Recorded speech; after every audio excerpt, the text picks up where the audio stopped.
அனைவருக்கும் வணக்கம். நான் உங்கள் பேராசிரியை மணிமேகலை. நாம் இப்பொழுது தமிழர் மரபு என்ற பாடத்திட்டத்தில் அலகு 1 உள்ள சங்க இலக்கியத்தில் பகிர்ந்த அறம் என்ற தலைப்பை பார்க்கலாம். முதலில் அறம் என்பது மனிதன் தனக்குத்தானே தலைவனாக ஆகுவதற்கு உருவாக்கிய நெறிமுறைகளையும் கொள்கைகளையும் தான் நாம் அறம் என்று சொல்கிறோம். அப்படி அக்காலத்தில் வாழ்ந்த மனிதன் உலகமே பரிசாக கிடைத்தாலும் கூட பிறருக்கு தீமை தரும் சொற்களையோ செயல்களையோ சொல்லவோ ஏற்கவோ மறுத்தனர். அப்படிப்பட்ட சங்க இலக்கியத்தில் அறமானது 7 வகையாக நமக்கு சொல்லப்படுகிறது. அதை நாம் இப்பொழுது பார்க்கலாம். முதலாவதாக வணிக நோக்கத்தில் அறம். அதாவது நாம் ஒரு வியாபாரம் செய்கிறோம் என்றால் அதனை வெறும் வருவாயை ஈட்டுவதற்கான தொழிலாக மட்டும் பார்க்காமல் அதிலும் அறத்தை பின்பற்ற வேண்டும்.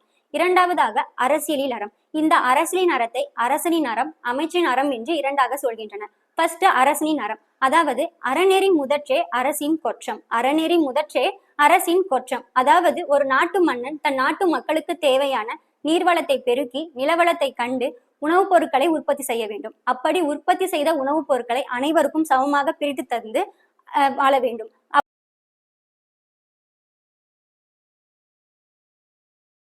மூன்றாவது போர் அறம். அக்காலத்தில் போர்க்காலத்திலும் கூட சில அறநெறிகள் பின்பற்றப்படுகின்றது. முதலில் புறமிதுகிட்டோர், அதாவது போருக்கு பயந்து ஓடுபவர்களிடமும் பசு, பெண்கள், முதியவர்கள் இவர்களிடமும் தம்மை விட வலிமை குறைவானவரிடமும் போர் செய்வது ஒரு அறமாக கருதப்படவில்லை.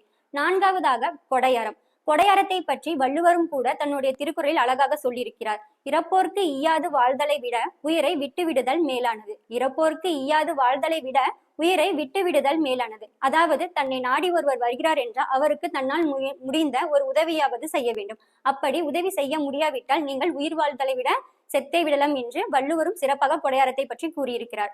ஐந்தாவதாக உதவி செய்வதில் அறம். பிறர் நோயும் தன்னோய் போல் போற்றி அறனறிதல் சான்றவர்க்கு எல்லாம் கடன். பிறர் நோயும் தன்னோய் போல் போற்றி அறனறிதல் சான்றவர்க்கு எல்லாம் கடன். அதாவது பிறருக்கு ஏற்பட்ட நோயை கூட தனக்கு ஏற்பட்ட நோய் என கருதி பிறருக்கு உதவி செய்ய வேண்டும். அது ஒரு அறமாகவே சொல்லப்படுகிறது.